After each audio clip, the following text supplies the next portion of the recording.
mercy, my God, is the theme of my song, the joy of my heart and the boast of my tongue. Thy free grace alone, from the first to the last, hath won my affection and bound my soul fast.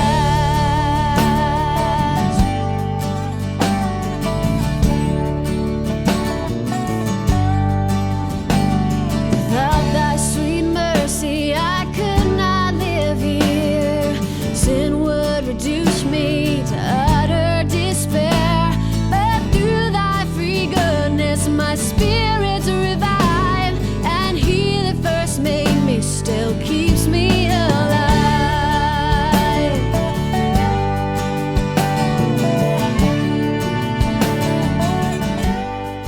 할렐루야, 반갑습니다. 우리 온라인으로 또 이곳에서 함께 예배드리는 모든 분들을 주의 이름으로 또 환영하고 또 사랑합니다.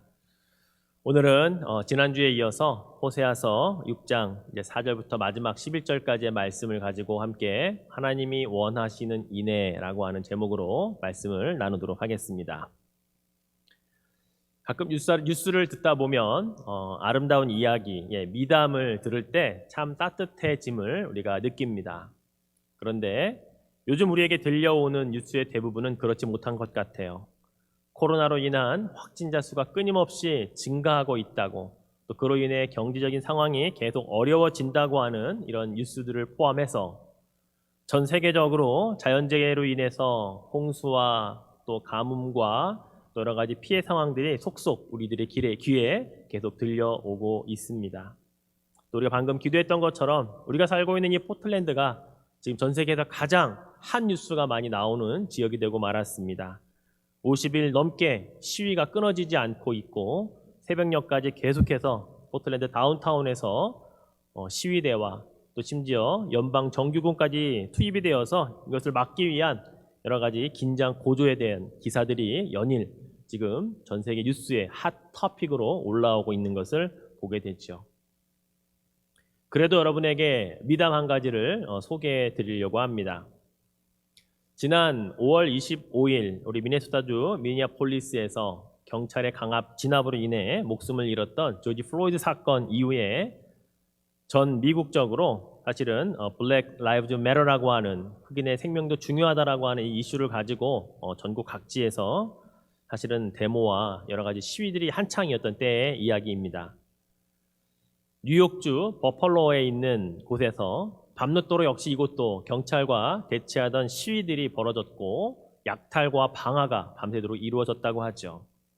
그런데 어느 날부턴가 이 새벽에 시위가 끝난 뒤로 다음날 아침이 되면 길거리가 깨끗이 청소가 되어 있는 모습을 사람들이 보게 됩니다. 그 이유는 시위가 끝나고 돌아가는 새벽녘에 흑인 고등학생 한 명이 이 거리에 나와서 홀로 10시간 동안 거리를 청소를 하기 시작한 것입니다. 떨어진 휴지며 돌이며 음료수병들을 홀로 10시간 동안 청소를 했던 것이죠. 그 학생의 이름이 고등학교 12학년이었던 앤토니오 귀인 주니어라고 하는 학생이었습니다. 그 사실을 알게 된 동네 사람들이 너도 나도 이 청소하는 일에 참여를 하게 되죠. 시위가 끝난 다음에 동네 사람들이 거리를 깨끗이 청소를 하기 시작한 것입니다. 이 소식이 SNS를 통해서 여러 곳으로 신속하게 퍼져나갔고 많은 사람들이 감동을 받았습니다. 어떤 한 사람은 이러한 앤토니오에게 자신이 아끼는 스포츠카를 선물로 주기도 했습니다. 또 돈이 없어서 직업학교로 가라고 했던 이 앤토니오에게 버팔로의 한 대학에서는 4년간 전액 장학금을 주겠다고 제안을 하기도 했지요. 이 흑인 한 소년의 이 선한 행동이 많은 사람들에게 감동을 주었던 미담입니다.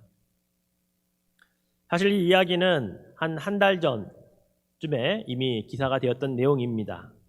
저는 이 미담을 들으면서 참 선한 행동이 그 일에 감동을 받은 사람들이 선물도 하고 그리고 장학금도 준다는 이야기로, 더 아름다운 이야기로 마무리되었다고 생각이 되었었죠.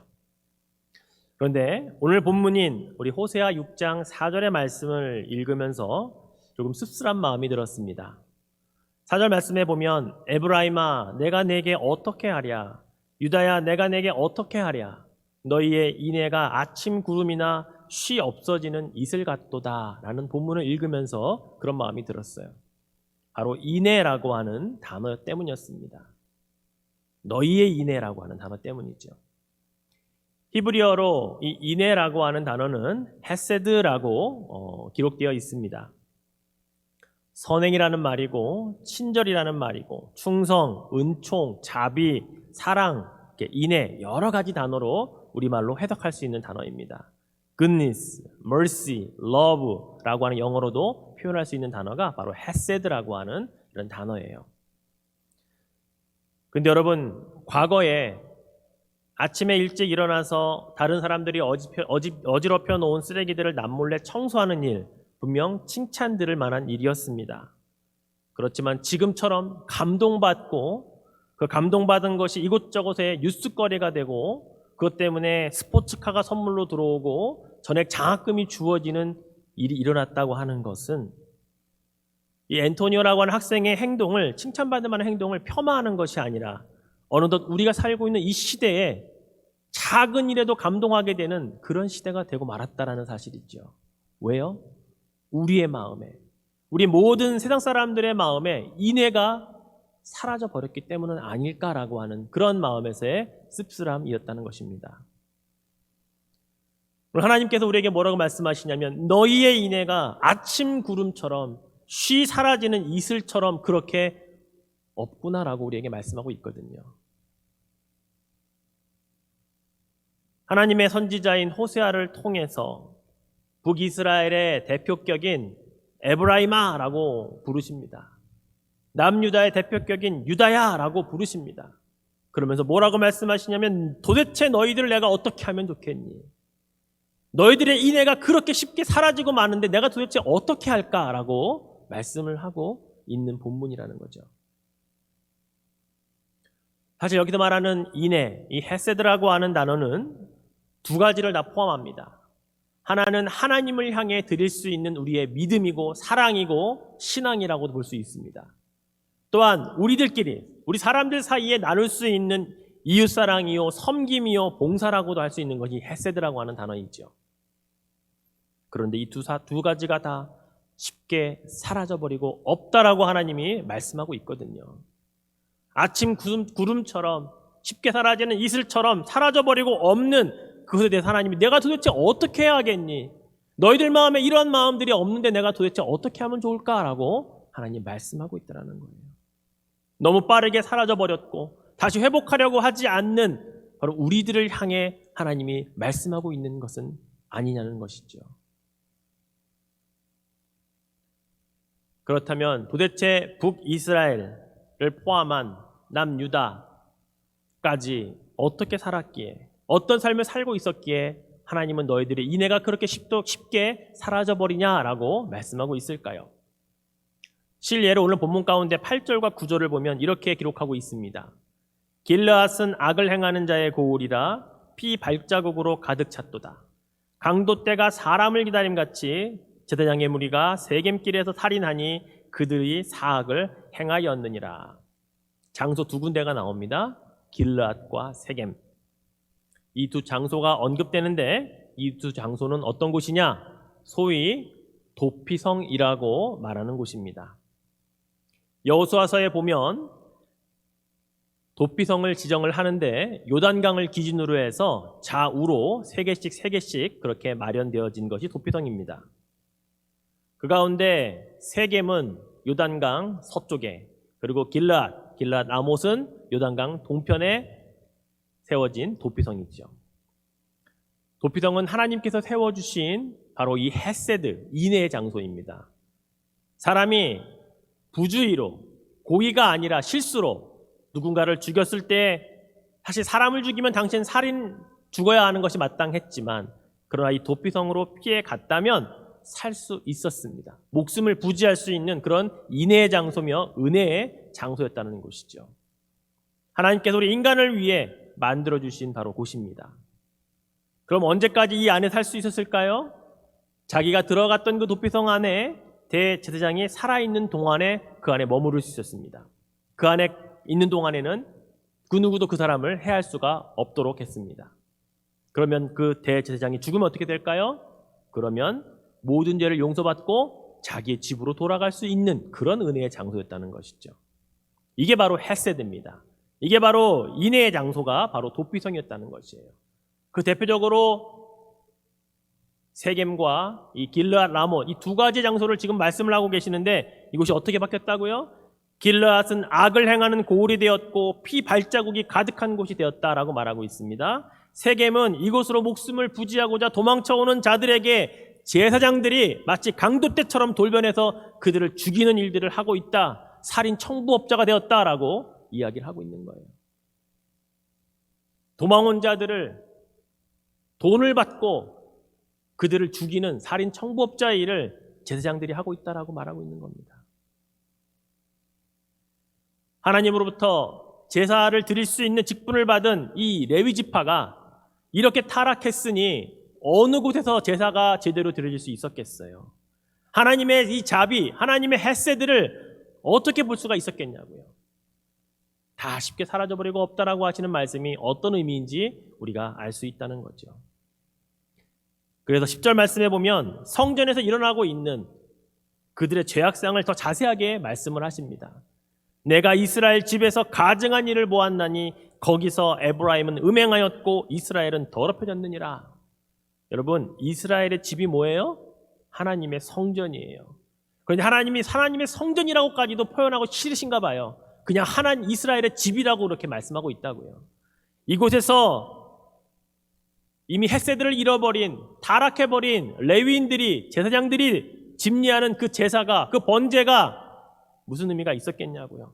그러니 그 안에서 음행이 행해지고 가증한 일이 행해지고 다 병들어버리고 더럽혀지는 일들만 있었으니 하나님이 에브라임아, 유다야, 내가 도대체 너희를 보고 어떻게 하랴 라고 말씀하고 있다는 것이죠. 이처럼 하나님의 인애를 잃어버린 이스라엘 백성들은 타락했고 그리고 그들이 하나님께 드리는 예배와 제사와 번제마저도 다 모두 타락할 수밖에 없었다는 것은 불을 보듯 뻔한 이야기입니다. 그래서 하나님이 오늘 본문 가운데 정말 내가 원하는 게 있다. 나도 너희들에게 좀 원해보자 라고 말씀하는 것이 있어요. 6절 말씀을 함께 읽어볼까요? 같이 읽겠습니다. 나는 인애를 원하고 제사를 원하지 아니하며 번제보다 하나님을 아는 것을 원하노라. 하나님도 우리에게 원하시는 게 있대요. 우리만 늘 하나님께 하나님 이거 해주세요, 저거 해주세요, 하나님 이거 원합니다, 저거 원합니다 라고 말하지만 하나님도 우리에게 내가 원하는 게 있다라고 오늘 말씀하시고 있어요. 두 가지를 이야기하시죠. 나는 인애를 원한다. 나는 나를 아는 것을 원한다라고 말씀하고 있어요. 근데 여러분, 하나님을 아는 것과 인애를 아는 것이 저는 두 가지라고 보지 않습니다. 저는 오히려 같은 한 가지를 말씀하고 있다고 생각이 되어져요. 하나님을 제대로 알아야 헤세드, 인애가 무엇인지 알지 않을까요? 또 인애가 무엇인지 제대로 알아가야 하나님이 어떤 분인가 라는 것을 우리가 비로소 알게 되지 않을까요? 그래서 저는 한 가지를 말씀하고 있는 것 아닌가라고 저는 그렇게 생각이 되어집니다. 앞에서 언급한 말씀과 연관지어 본다면 우리들이 가진 인애, 즉 우리들이 가지고 있었던 인애는 아침 구름처럼 쉬 없어지는 이슬처럼 사라지고 마는 것이지만 그러나 하나님의 인애를 하나님이 우리에게 주시기를 원하고 그 인애를 하나님이 우리에게 가지고 있기를 원하시는 그 인애를 포함한다면 가지고 있다면 그것은 쉽게 변질되지 않는 것이라는 것을 우리가 기억할 필요가 있는 겁니다. 6절 말씀을 오해하지 말아야 해요. 하나님이 제사나 번제가 필요 없다라고 말씀하고 있는 것이 아니지 않습니까?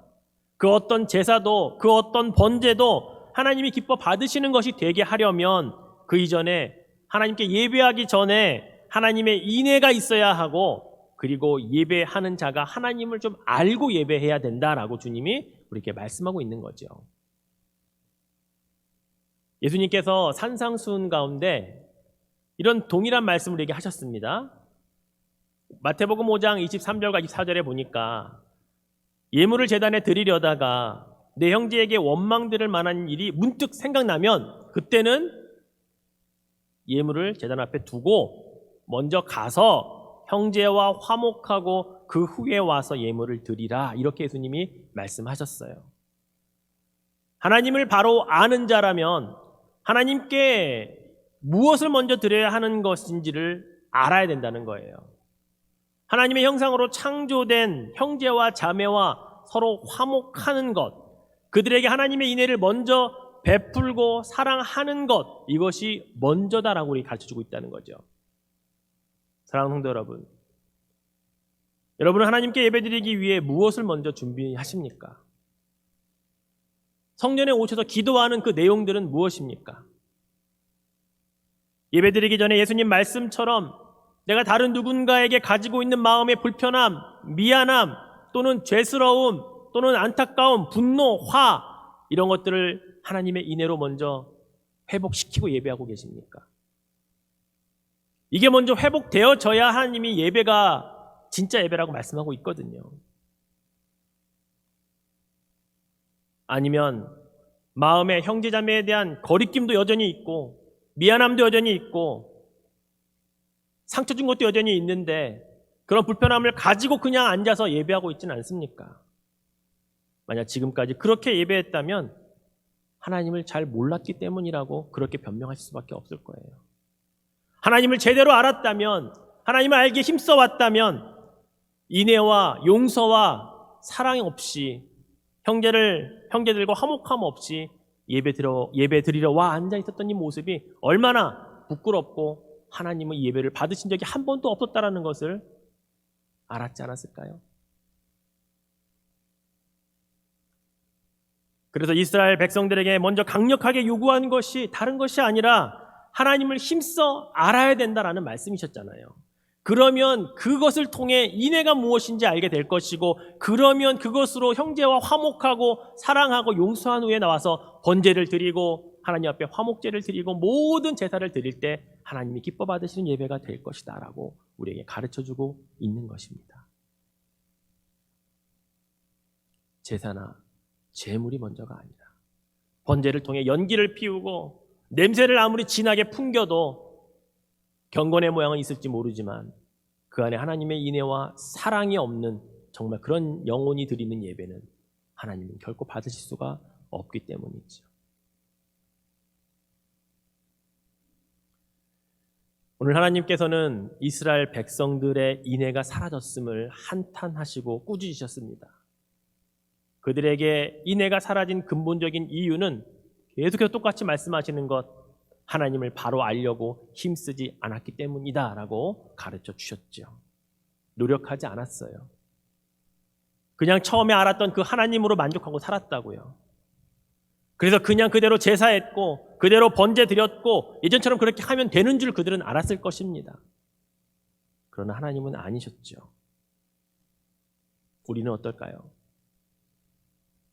우리에게도 하나님을 바로 알지 못하고 드릴 때 생겨날 수 있는 일들이 바로 이러한 일들이 아닐까요? 그것을 우리에게 경고하고 있는 것은 아닐까요? 인애가 사라지면 그 자리에 무엇이 남을까요? 무엇으로 대신 그 인애의 자리가 채워질까요? 미워하고 시기하고 증오하는 것들로 채워지지 않겠습니까? 용서란 없고 이해란 전혀 찾아볼 수 없는 하나님의 형상이 완전히 파괴된 죄된 인간의 모습만 가득가득 남아있지 않을까요? 그리고 그 모습으로 우리는 예배를 하겠죠. 오늘날 세상에 믿지 않는 많은 사람들이 우리 그리스도인들을 향해 어떤 모습을 기대하고 있을 것 같으세요? 선한 사마리아인 같은 모습을 기대하고 있지 않을까요? 예수 믿지 않는 많은 사람들이 이 비유를 너무나 잘 알고 있어요. 그래서 오직 우리 그리스도인들에게 기대하고 있는 모습이 이 선한 사마리아인들처럼 자신의 시간과 자신의 물질을 손해보면서까지 길가에서 강도 만난 자의 그 이웃으로 끝까지 책임져주는 그러한 모습을, 그러한 기독교인들, 그런 하나님의 사람들을 기대하고 있지는 않을까요? 그들의 그런 기대가 잘못된 것이라고 말할 수 있습니까? 그들이 우리가 천사가 아닌데 천사처럼 살아주기를 바란다고 그들의 허황된 망상이고 우리는 그렇게 살지 않을 것이라고 그렇게 말할 수 있을까요? 아니거든요. 우리는 이미 예수 그리스도의 피로 구원받은 새로운 피조물이 되었다고 성경은 우리에게 확인 증서를 성경을 통해 써 주었지 않았습니까? 새로운 피조물은 기존에 내가 살던 방식과는 다르게 살아야 하는 사람 아니겠습니까? 그런 서티피케이트를 성경이 우리에게 주었는데, 그런 확인 증서를 써 주었는데 우린 그걸 사용하고 있냐는 것이죠. 사도 바울의 고백이 이제는 내 안에 내가 사는 것이 아니라 내 안에 그리스도께서 사신다라고 하는 고백은 바로 새로운 피조물의 고백이며 선한 사마리아인과 같은 삶을 사는 그리스도인들의 모습에서 나올 수 있는 고백이어야 하지 않을까요? 세상 사람들 속에는 이미 인애가 사라졌다고 말씀할 수 있습니다. 그러나 우리 기독교인들 안에서는 이 사라져 가려고 하는 인애를 끝까지 붙잡아서 내 안에 머무르게 해야 되지 않겠습니까? 하나님은 그 인애를 가지고서 그 하나님을 아는 것을 가지고서 번제하고 예배하라고 우리에게 말씀하고 있지 않습니까? 다시금 회복하는 여러분 되시기를 축원해 드립니다. 말씀을 맺죠. 요즘 우리가 모이는 것이 힘들기 때문에 자주 얼굴을 대하여 볼 수가 없습니다. 그래서 많이들 안 보이는 분들 보면 뵙고 싶고 또 보고 싶고, 언제쯤이 되어야 얼굴과 얼굴을 대하여 편하게 마스크 없이 이야기하고 서로 웃으면서 교제하고 사랑할 수 있을까 걱정하는 분들, 또 그렇게 언제쯤 올까라고 그냥 막연하게 기대하는 분들이 있을 줄로 압니다. 그런데 여러분, 시간은 분명히 지나갈 것이고요. 우리가 원하는 그때는 분명히 올 것입니다. 하지만 그 전에 우리가 해야 할 일이 있습니다. 그것은 오늘 하나님께서 저와 여러분에게 동일하게 말씀하고 계시는 하나님의 인애를 먼저 회복해야 할 것입니다. 하나님이 정말로 나에게 원하는 것이다 라고 말씀하고 있는 그 인애, 하나님을 아는 것과 동일한 의미인 이 인애를 우리는 먼저 회복해야 한다는 것이에요. 모여야만 사랑할 수 있나요? 모이기 이전에도 먼저 사랑할 수 있습니다. 어떻게 사랑할 수 있을까요? 하나님이 주신 인애라고 하는 것이 어떤 의미인지 여러 가지로 아까 한글로 영어로 제가 예를 드렸죠. 그 가운데 하나씩을 하면 되는 거예요. 여러분에게 궁금했던 구역 식구들이나 또는 우리 교회 성도들 가운데 안부를 다른 사람을 통해서 들으려고 하지 마세요. 그 사람 어떻대요? 그 사람 지금 어떻게 지낸대요가 아니라 내가 먼저 연락해보고 내가 먼저 들어서 알아서 지금 이렇대요, 기도해 주세요라고 말할 수 있는 그런 인애가 필요하다는 거예요. 나는 한 번도 그 사람에 대해서 관심 갖고 있지 않다가 문득문득 떠오르니까 안부만 물어보는 수준의 인애에서 이제는 내가 먼저 찾고 내가 먼저 전화하고 그들의 안부를 묻고 기도하면서 서로의 사랑을 나누는 그런 공동체가 만나기 이전에 우리가 먼저 준비해야 할 모습이다라는 사실이죠. 이것이 하나님을 알아가는 자들의 인애인 것입니다. 그 인애가 내 안에 있어야 되는 것이에요. 그것 없이 살았다면 회복하시기를 축원해 드립니다. 그래서 먼저 여러분이 사랑을 전하고 먼저 헤세드를 가지고 그들에게 찾아가는 모습, 그것이 믿지 않는 자들에게 보여질 때에는 선한 사마리아인의 인과 같은 모습으로 보여질 때 우리는 그것이 삶으로 전도하는 아름다운 모습이 될 수 있을 것입니다. 이것이 바로 새로운 피조물의 삶인 것을 여러분 믿으시기를 바랍니다. 하나님이 오늘 우리에게 말씀하십니다. 너희의 인애는 아침 구름처럼 쉬 사라지는 안개처럼 사라졌을지 모르지만 나 여호와를 힘써 알면 나의 인애를 너희에게 줄 터이니 그 인애를 가지고 서로 사랑하며 서로 섬기며 하나님의 자녀로 살라고 우리에게 당부하고 원하고 계십니다. 하나님이 원하시는 삶을 살아드리는 저와 여러분 될 수 있기를 주의 이름으로 축원해 드립니다. Thy mercy, my God, is the theme of my song. The joy